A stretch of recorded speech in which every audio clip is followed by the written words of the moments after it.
साल 2006 कर्नाटक की राजधानी बेंगलुरु के बाहरी इलाके में मुख्य रूप से मंदिरों से जुड़े स्थानों पर रहस्यमय परिस्थितियों में कई महिलाओं की मौत के कारण जनता में दहशत फैल गई। हैरानी की बात यह थी कि 100 पर कोई घाव या हमले के निशान नहीं थे। इनमें से कुछ मामले अप्राकृतिक मौतों के रूप में दर्ज किए गए थे, लेकिन पुलिस को इस कातिल तक पहुंचने में 1 दशक लग गए।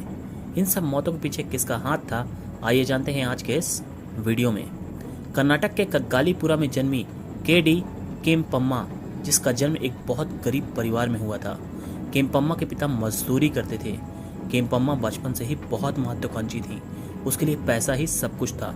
वो हमेशा इस बात से परेशान रहती थी कि मेरे पास बंगले, गाड़ी, खूब सारे पैसे क्यों नहीं हैं। इसी वजह से वो अमीर लोगों से बहुत चिढ़ती थी। अमीर घर में वो पैदा हो नहीं सकी, इसलिए उसका ये सपना तो पूरा नहीं हो पाया।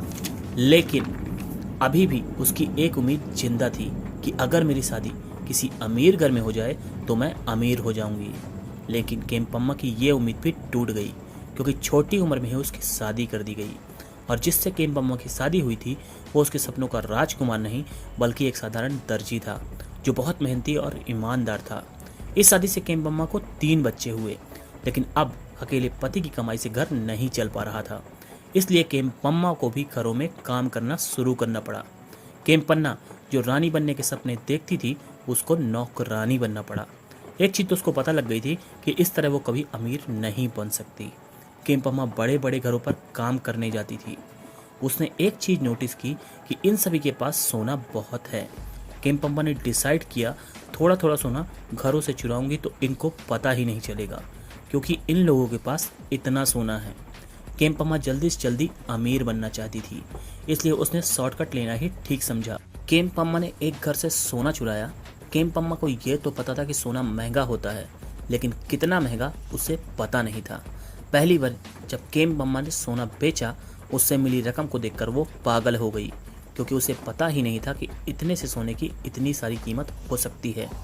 धीरे धीरे वो चोरियों को अंजाम देती रही, और जब थोड़ा पैसा उनके पास हो गया, उसने एक चिट फंड बिजनेस का प्लान किया। क्योंकि उसका पति एक ईमानदार और मेहनती आदमी था, इसलिए लोग उस पर भरोसा करते थे। दोनों ने मिलकर चिट फंड बिजनेस शुरू किया। लोगों ने अपने जीवन की गाढ़ी कमाई उसमें लगा दी। लेकिन साल 2001 आते आते केम्पम्मा ने सारे पैसे उड़ा दिए। अब केम्पम्मा को पैसे तो चाहिए थे, और सब्र नाम की चीज से वो वाकिफ ही नहीं थी। अगर वो फिर से थोड़ा थोड़ा सोना चुराती तो बहुत समय लग जाता, क्योंकि इससे पहले उसने थोड़ा थोड़ा सोना इसलिए चुराया था क्योंकि उसने थोड़े बहुत पैसे भी नहीं देखे थे। उनका घर चल जाए यही उनके लिए बहुत था। लेकिन इस बार केम्पम्मा का लालच बढ़ गया था, और उसने एक ही घर से थोड़े ज़्यादा गहने चुरा लिए। इस बार केम्पम्मा पे मालिक को शक हुआ, तो उसने केम्पम्मा के पीछे पुलिस लगा दी, उस पर नज़र रखने के लिए। कुछ ही समय बाद केम्पम्मा को गहने बेचते पुलिस ने रंगों हाथ पकड़ लिया। केम्पम्मा को गहने चुराने के जुर्म में 6 महीने की जेल हुई।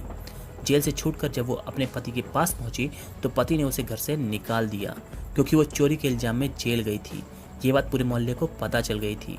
साथ ही चिट फंड के पैसे जो उसने उड़ा दिए थे, इस वजह से मोहल्ले वालों ने उसके पति और बच्चों के साथ बहुत बुरा बर्ताव किया। इस वजह से उसे अपने साथ रखने से इनकार कर दिया और घर से निकाल दिया। केम्पम्मा के पति ने उसे घर से निकाल दिया, लेकिन वो अभी भी उसकी बहुत बड़े कांड से वाकिफ नहीं था। अगर उसे पता होता तो उसने केम्पम्मा को पहले ही घर से बाहर निकाल दिया होता। हुआ ये था, चिट फंड कांड से 2 साल पहले अक्टूबर 1999 में हॉस्कोट के एक महिला ममता राजन, जो लंबे समय से मंदिर आ रही थी, उसके हाव भाव से वो किसी बात से परेशान लग रही थी, इसलिए वो प्रार्थना करने मंदिर आती थी। इधर कई दिनों से केम्पम्मा ने उस पर नज़र रखी हुई थी। उसकी नज़र ममता के गले में पड़े बड़े से मंगलसूत्र पर थी। वो मौके का इंतजार कर रही थी, और एक दिन उसे मौका मिल ही गया। केम्पम्मा ने ममता को मौत के घाट उतारा और उसका मंगलसूत्र लेकर फरार हो गई। अब ममता से किसी भी तरह केम्पम्मा जुड़ी हुई नहीं थी, इसलिए पुलिस केम्पम्मा तक नहीं पहुंच पाई। ये केम्पम्मा का सबसे पहला क्राइम था। इसके बाद उसने चोरियां शुरू की थी। ये तो रही उसके पहले क्राइम की बात, लेकिन अभी उसके पति ने उसे घर से निकाल दिया था। रानी बनने के सपने देखने वाली के पास अब अपनी एक झोपड़ी तक नहीं थी जिस पर वो आराम कर सके, लेकिन अब उसे जीवन यापन तो करना था, इसलिए वो अलग अलग काम करने लगी। धीरे धीरे काम बदलते बदलते उसको एक सुनार के यहाँ काम मिल गया। सुनार के यहाँ काम करते करते उसे एक चीज़ का पता चला कि सोने को अलग करने के लिए साइनाइड का इस्तेमाल किया जाता है। साथ ही उसे यह भी पता चला कि एक निश्चित मात्रा में अगर यह शरीर में चला जाए तो मौत पक्की है। इतना जानते ही उसके दिमाग में एक आइडिया आया जिससे वो फिर से अमीर बन सकती है। जाहिर है ये केम्पम्मा का सोचा आइडिया है, सीधा और सरल तो होगा नहीं। केम्पम्मा मंदिरों में नज़र रखने लगी जहाँ लोग अपनी अपनी परेशानियाँ लेकर भगवान के पास आते हैं। उसी दौरान केम्पम्मा की नज़र मंदिर में आई एलिजाबेथ पर पड़ी, जो रोज मंदिर आती थी। धीरे धीरे केम्पम्मा एलिजाबेथ से घुल मिल गई, उसके बीच बातें होने लगी। तभी एलिजाबेथ ने बताया कि उसकी पोती खोए बहुत दिन हो गए, लेकिन अभी तक उसका कोई पता नहीं चला। मैं भगवान से रोज यही मांगती हूँ कि मेरी पोती मिल जाए, इसलिए मैं रोज मंदिर आती हूँ। तब केम्पम्मा ने एलिजाबेथ से कहा कि मैं एक पूजा विधि जानती हूँ जिसको करने से भगवान प्रसन्न होंगे और तुम्हारी पोती मिल जाएगी। एलिजाबेथ ने पूजा की विधि पूछी तो केम्पम्मा ने बताया कि आपको 16 श्रृंगार करके साथ ही अपने हाथों से भगवान के लिए प्रसाद बना के लाना होगा, और सबसे जरूरी बात, जब तक पूजा संपन्न नहीं हो जाएगी तब तक ना ही आपको कुछ खाना है और ना ही आपको कुछ पीना है। केम्पम्मा ने उसे एक निश्चित जगह बताई जहां वो ये पूजा करने वाली थी। पोती मिल जाएगी इस आस में एलिजाबेथ के कहे अनुसार 16 श्रृंगार पहन के और प्रसाद लेकर केम्पम्मा बताए स्थान पर वो पहुंच गई।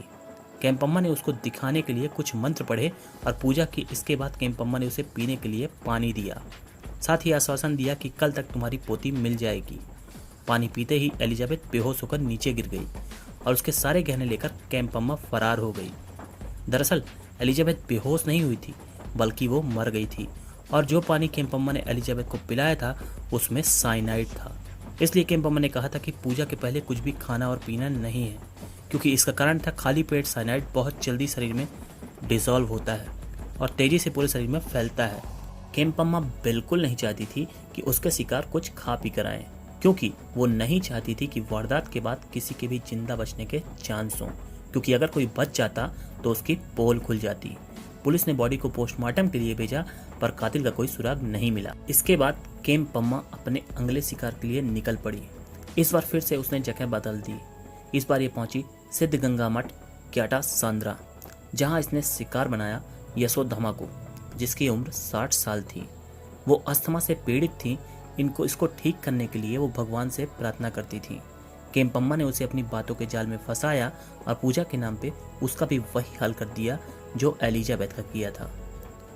इसके भी सारे केवल लेके केम्पम्मा फरार हो गई। अगला शिकार केम्पम्मा ने मुनियम्मा को बनाया, जिनकी उम्र 60 साल थी। वो भगवान के भजन करना चाहती थी, पर उनकी तबीयत खराब रहती थी। केम्पम्मा ने उन्हें भी यदियूर सिद्धेश्वर मंदिर में मौत के घाट उतार दिया और यहाँ से फरार हो गई। अगला शिकार उसने मिलम्मा को बनाया, जिसकी उम्र 60 साल थी, जो हेवल मंदिर की पुजारी थी। उसे भी उसने मद्दूर में मौत के घाट उतार दिया। इसी तरह केम्पम्मा ने अगला शिकार नांगवेड़ी को बनाया, जिसकी उम्र 30 साल थी। उसके पास सब कुछ था, बस उसके कोई संतान नहीं थी। केम्पम्मा ने उसे भरोसा दिलवाया कि वो पूजा करे, उसे संतान प्राप्ति अवश्य होगी, और फिर वही हुआ। केम्पम्मा ने नागवेड़ी को भी मौत के घाट उतार दिया।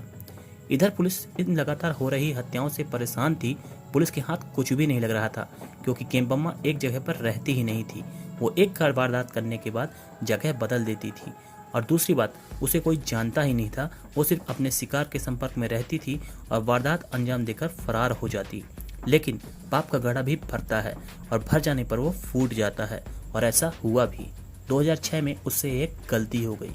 इस बार वो अपने शिकार की तलाश में कोलार पहुंची। वहां वो एक घर में कुक के तौर पर काम करने लगी। वहीं पर उसके साथ मणि नाम की लड़की भी काम करती थी। धीरे धीरे केम्पम्मा और मणि में दोस्ती बढ़ गई। केम्पम्मा मणि के घर भी जाने लगी, जहां उसकी नज़र रेणुका पर पड़ी, जो अभी 22 साल की थी। उसकी अभी नई नई शादी हुई थी और उसका पति शंकर दुबई में काम करता था। वो बीच बीच में कोलार आता रहता था। पति के दुबई जाने पर वो अकेली पड़ जाती थी, इसलिए वो अपनी बहन मणि के घर रहती थी। रेणुका की इच्छा थी कि उसका पहला बच्चा लड़का हो। बस इतना जानना था। केम्पम्मा ने अपना जाल फैलाना शुरू कर दिया। रेणुका अभी सिर्फ 22 साल की थी। वो भी केम्पम्मा की बातों में आ गई। 7 दिसंबर 2006 को उसी तरीके से रेणुका को भी मौत के घाट उतार दिया और वहां से फरार हो गई। इसके बाद रेणुका का पति 29 दिसंबर 2006 को घर लौटा और रेणुका के मिसिंग होने की कंप्लेन लिखवाई। रेणुका की बहन मणि ने बताया ये सब केम्पम्मा ने किया होगा, क्योंकि उसने ही रेणुका को मंदिर में बुलाया था और तब से वो फरार है। इस खबर के आने के बाद और लोग भी अपने मिसिंग फैमिली मेंबर्स के बारे में बताने लगे कि गायब होने के कुछ समय पहले वो केम्पम्मा के संपर्क में थे। उन सभी लोगों ने केम्पम्मा के फेस का डिस्क्रिप्शन सेम दिया था, लेकिन सब उसका नाम अलग अलग बता रहे थे, क्योंकि नई जगह जाते ही केम्पम्मा अपना नाम भी बदल लेती थी। इस घटना के 2 साल बाद 2008 में जयम्मा नाम की एक औरत बड़ी तादाद में गहने बेच रही थी अलग अलग सुनारों के पास। उसी दौरान जब जयम्मा एक सुनार के पास गहने बेचने के लिए गई तो उस सुनार ने गहने लेने से इनकार कर दिया, क्योंकि जो गहने जयम्मा बेचने चाहती थी वो सेम गहने उसने अखबार में देखे थे। अब ये गहने उसने अखबार में कैसे देखे थे, क्योंकि जब रेणुका वाला केस हुआ था उस दौरान उसके चोरी हुई गहने की फोटो अखबार में छपी थी, वही इस सुनार ने देखी थी। सुनार के मना करते ही जयम्मा को शक हो गया, इसलिए वो शहर छोड़ने के लिए बस अड्डे निकल पड़ी। वही सुनार ने पुलिस को इन्फॉर्म कर दिया। पुलिस ने जयम्मा को धर दबोचा। जब पुलिस ने पूछताछ की तो पता चला ये जयम्मा नहीं केम्पम्मा है। पुलिस के सामने उसने अपने गुनाह कबूल कर लिए। बिना पुलिस की सख्ती दिखाए उसने सब कुछ आसानी से कबूल कर लिया। जब पुलिस ने उससे पूछा तुम बेहोश करके भी तो लूट सकती थी, तो तुमने लोगों को साइनाइड देकर जान क्यों ली?